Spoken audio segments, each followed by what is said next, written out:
Ça.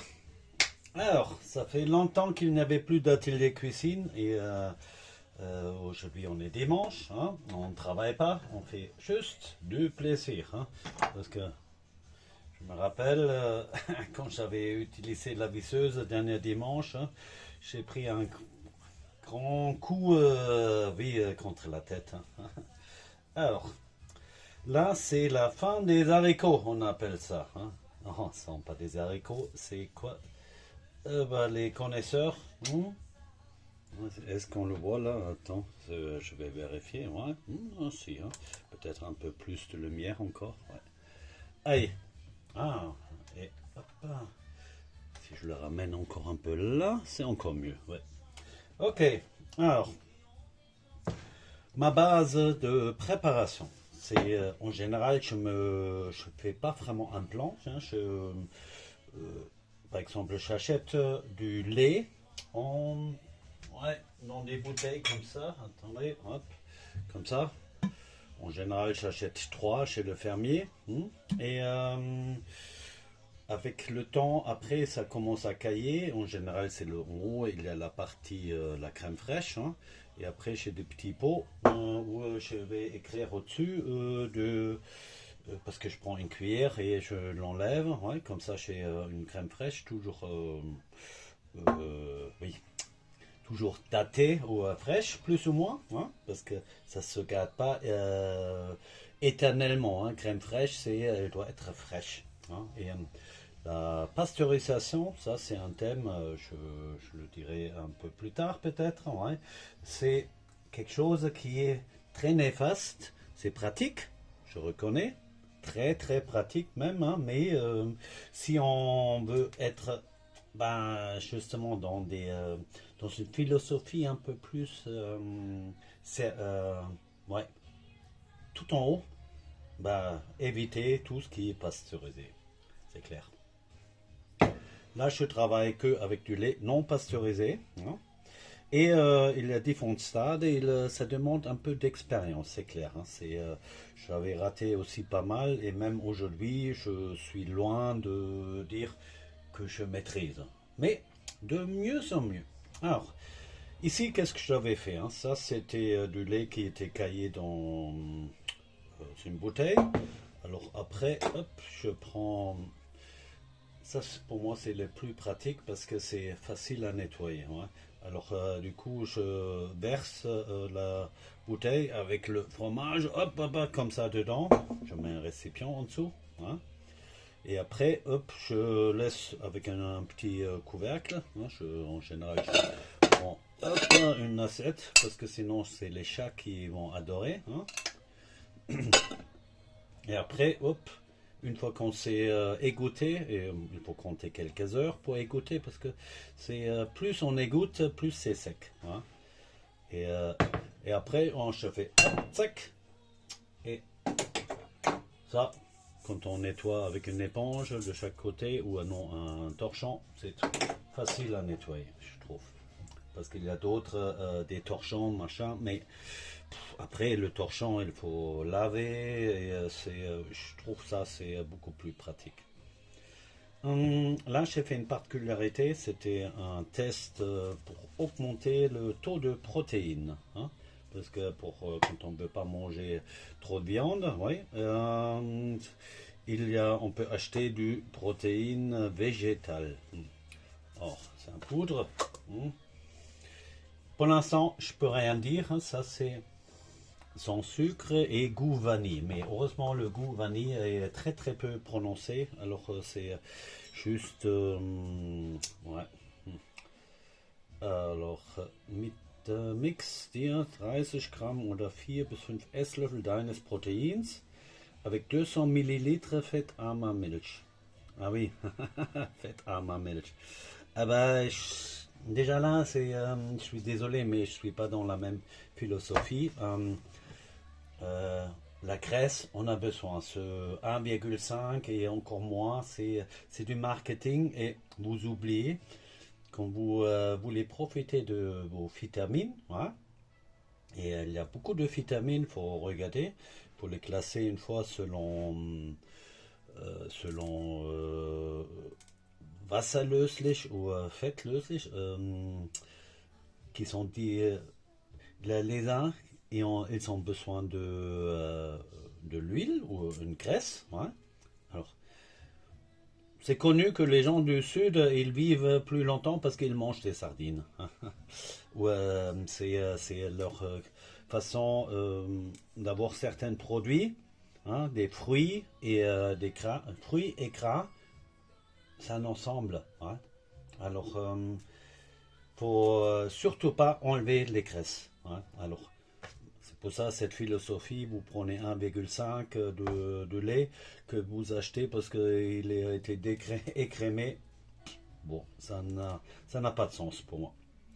Là maintenant, je vais improviser. Je ne sais pas encore qu'est-ce que je vais faire. Je vais préparer un fromage et je regarde ce que j'ai.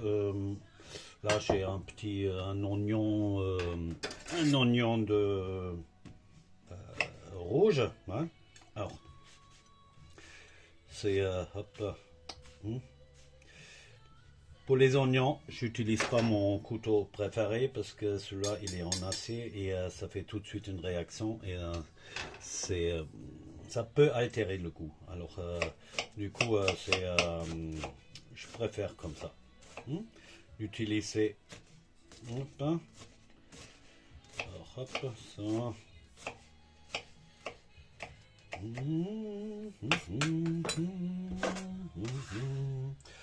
Et une Bäckerspachtel, hein, ça c'est aussi toujours très pratique. Hein, là, par exemple, c'est l'ail des ours. Hein, et c'est vraiment la fin. Alors, je l'avais déjà nettoyé un peu, mais pas soigneusement. Et idéalement, quand on fait ça pour vendre, par exemple, il faut faire ça beaucoup mieux, hein, c'est clair. Hein. Mais là, maintenant, pour un usage à la maison, ça va très bien comme ça. Hein. Alors, et même quand il y a un tout petit peu de terre de la forêt, c'est pas grave. Il y a au moins, ça ne perturbe pas votre système hormonal. Hein. C'est une chose. Alors, on peut prendre un par un, hein, comme ça. Hop. Comme ça, on peut regarder est-ce qu'il y a une saleté. Voilà, comme ça. Voilà. Alors, maintenant, il y a différentes manières comment on peut faire. C'est, je vais mettre un peu là. Ça c'est, oui, c'est les dernières, c'est les après les fleurs, les ailes des ours, hein, ça fait les boules. Hein. Les boules, c'est comme chez les hommes. Hein. C'est pour reproduire quelque chose. Hein. Ouais, c'est pareil. Alors, maintenant, il y a un moyen, soit on affûte hein, cette lame, ouais, comme ça, on peut carrément faire comme ça. Hein. Et, je trouve que c'est pas mal comme... hein. Alors, pourquoi je le coupe? Parce que c'est fibreux. Hein. Et les fibres, c'est quelque chose qui est bon aussi pour nous. Hein. Faut pas enlever tous les fibres. Hein. C'est quand on mange des asperges, hein, faut pas les éplucher complètement. Hein. Ou vaut mieux grossièrement éplucher et pas, surtout pas jeter, parce qu'on peut faire des excellentes soupes. Hein. Sauf si vous avez mis trop de pesticides dessus, là, ça serait une soupe aux pesticides au goût aspergé. Hein. Pourquoi pas? Hein. Chacun fait ce qu'il veut. Hein. Et chacun croit ce qu'il veut. Hein. Mais c'est pas uniquement la croyance que c'est bon, que c'est... et quand c'est écrit que c'est bon, que c'est bon. Bon, alors, pareil les asperges, hein, au lieu de éplucher tout, c'est très fibreux. Alors là, quand on goûte comme ça, c'est sucré. Et c'est assez agréable. Alors, hop, je me dis, je le mets aussi dedans. Ok. Ah. on peut commencer à mélanger l'ensemble. Et les grands classiques, c'est soit c'est le chili. Ouais, moi j'aime bien. Alors, et mais pas trop, hein, parce qu'il y a des gens qui sont un peu sensibles à la ressasse. Mais c'est antiviral. Hein. Alors si jamais il y a aussi quelque chose, c'est comme l'oignon et l'ail. L'ail c'est un antiviral ultra puissant, ça c'est clair. Curcuma, hein, c'est ça c'est on peut travailler pour colorer un peu, hein, c'est vachement sympa. Et le ingwer, c'est quand même ouais, sont tous des racines. Ouais. Ah oui, qu'est-ce qu'il fait ma pomme? Je regarde ma pomme africaine, qu'est-ce qu'elle a donné? Ah bon, c'est bien. Je l'avais coupée il y a 2 semaines et elle fait une protection et à mon avis, je peux refaire. C'est comme des patates. Hein. Alors la prochaine fois, je crois que je vais couper en tranches avec une trancheuse et après voir si je peux le cuire peut-être dans une graisse. Hop, ouais. Aussi pas mal. Hein. Ça, alors on mélange. Ça c'est un truc protéiné et oh, c'est ça. De temps en temps, ah, le poivre. Le poivre, il ne faut pas oublier. Hein. Ça c'est un poivre noir classique, mais il existe des poivres très très raffinés. Hein. Regardez un peu, mais il ne faut pas acheter toujours des trucs qui sont vendus après plus cher que de l'or. Hein. Ah. C'est du faux business. Hein. Et donc, quand on veut modifier un peu.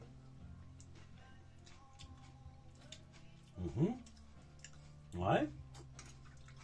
Voilà, c'est. Avant, j'aurais dit pas mal, mais je dirais excellent. Bon. Protection anti-chat, hop, et on met à côté. Ça, je vais juste montrer ce qui concerne la conservation. Là, c'est une salade que j'ai eue de quelqu'un. Je crois que c'était à son anniversaire et ça date maintenant déjà pour presque un mois. Ou un mois, je ne sais plus, mais pas mal. J'avais rajouté de l'huile et je vais goûter parce qu'on ne voit pas de moisissure hein, là. Et je goûte au niveau de voilà. Du chou rouge. Chou rouge, c'est naturellement protégé. Alors, il ne faut pas faire grand chose. C'est comme la choucroute aussi. Alors, ce qui concerne les dates, c'est il y a des gens qui ont peur quand il n'y a pas de date au-dessus, mais avant les œufs n'étaient pas datés et on savait quand même. Eh ben, quand il y a un œuf qui est pourri, on ouvre et on le sent. On n'a pas forcément besoin de cette traçabilité. Hein. D'un côté c'est bien, mais c'est un truc trop lourd. Si vous connaissez vos sources où vous achetez, vous n'avez pas besoin. Point. C'est mon avis perso. Je ne demande pas qu'on le partage. Alors, qu'est-ce que je vais préparer encore aujourd'hui? Bon, je crois que un très bon intro. Peut-être une petite pizza après, une pizza rapide. Et j'aimerais bien faire quelque chose avec... oui, parce que là, les olives que j'avais préparées la dernière fois, là, j'ai un reste de sauce. Cela, si je regarde la recette que j'avais fait, ça date de... je dirais aussi un mois. Et je vais maintenant pas toujours re-remplir. Alors ici, je vais, parce que c'est quand même un grand récipient, hein, je vais peut-être faire un filtrage. Ouais. Comme ça, j'utilise ça et je refais un nouveau. Parce que sinon, ça devient, oui, au niveau de goût, c'est moins pur. Ouais. Et ici, j'avais utilisé céleri, carottes, des noix, de gingembre, oui. Et il faut que je cherche le pot d'olive pour faire ça. Et avec ça, j'ai acheté du vinaigre, oui. Et, ou quand on a des pots de cornichons, au lieu de jeter le jus, surtout pas, hein, c'est très précieux. Hein, c'est très bon pour la santé, ça nettoie l'organisme. Et alors, j'ai envie de faire quelque chose avec ça. Alors, on regarde, on voit ces racines là, quand on coupe, après elles sont auto-cicatrisantes. Et quand on coupe là de nouveau, ben, ça, on connaît par les Chinois, hein. Ils le coupent très fin et après, qu'est-ce qu'ils mettent au-dessus? Je ne sais plus. Attends, hop, comme ça.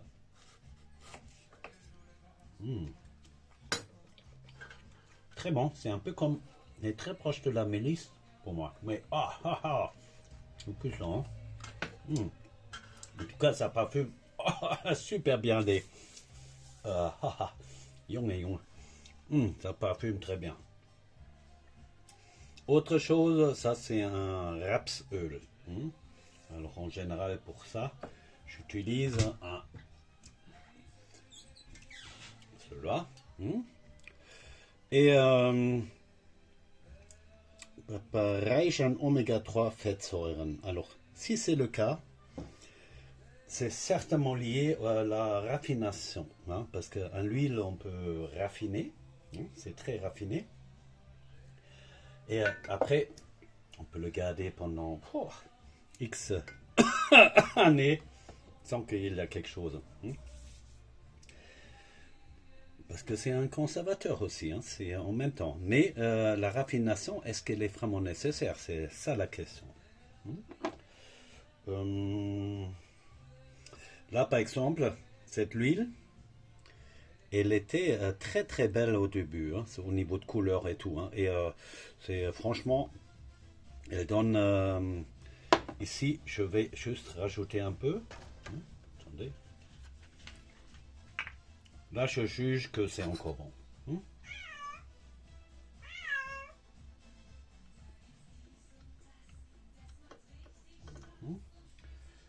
Ça, sont des huiles aromatisées très sympas quand un morceau de viande ou sur la pizza. Beaucoup de gens mettent ça au-dessus, mais franchement, c'est faut pas faire des quantités trop importantes, plutôt de temps en temps renouveler. Hein, ça donne un meilleur arôme. Hein, parce que une fois les plantes, ils sont donnés leur arôme, après sont des déchets. Hein, il faut les éliminer. Hein. C'est comme notre corps, il fait ça aussi. Mais avec un triage un peu plus sophistiqué. Ça s'appelle le CAC, non, CAC 40, oui. Quelque chose comme ça. Oui, bon, alors, oui, dernière chose. Ça, c'est un pesto, parce qu'il y a quelqu'un qui m'avait demandé si je peux lui refaire un pesto. Et comme je lui avais donné, et je regarde, je vais trouver. Je reviens tout de suite. Hop. Ah oui, c'est ça. Alors, ça avait fait un pesto avec ça. En allemand, c'est Kichererbsen. Hein? Man kichert. Hein? Et je crois qu'il faut le mettre dans l'eau. Et une fois quand ils sont réanimés, on va dire, on peut les griller un peu. Il me semble que je l'avais fait comme ça. Avec un mörser, hein, un mortier. On peut les écraser un peu et mélanger avec le pesto. Ça, c'est un pesto qui a au moins 2 ou 3 ans. Hein. Et il est chez moi dans la cave. Et j'avais regardé pour qu'il y a de l'huile toujours au-dessus. Parfois, j'ai eu un problème quand l'huile n'était pas bien mélangée dans le produit, que ça commençait à fermenter, et même quand c'était fermé, eh ben, ça dégoulinait de l'huile. Hein. On enlève et le lendemain, il est de nouveau. Hein. C'est sans arrêt.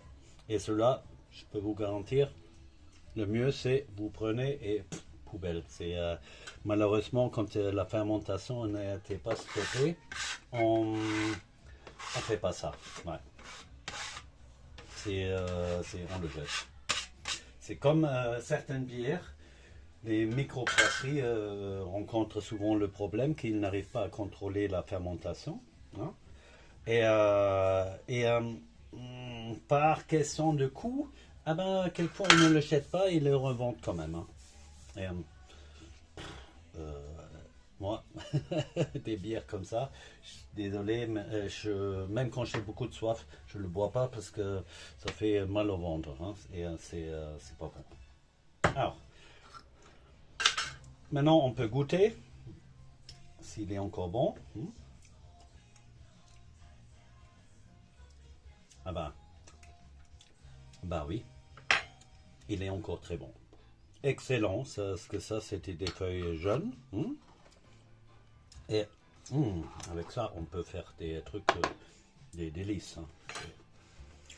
Au jardin des délices, hein, on appelle ça. Hein. Allez, bon dimanche. Et aujourd'hui il y a encore une brocante. Normalement, je voulais éviter d'y aller pour pas être tenté de faire des achats pour des trucs que je trouve magnifiques. Mais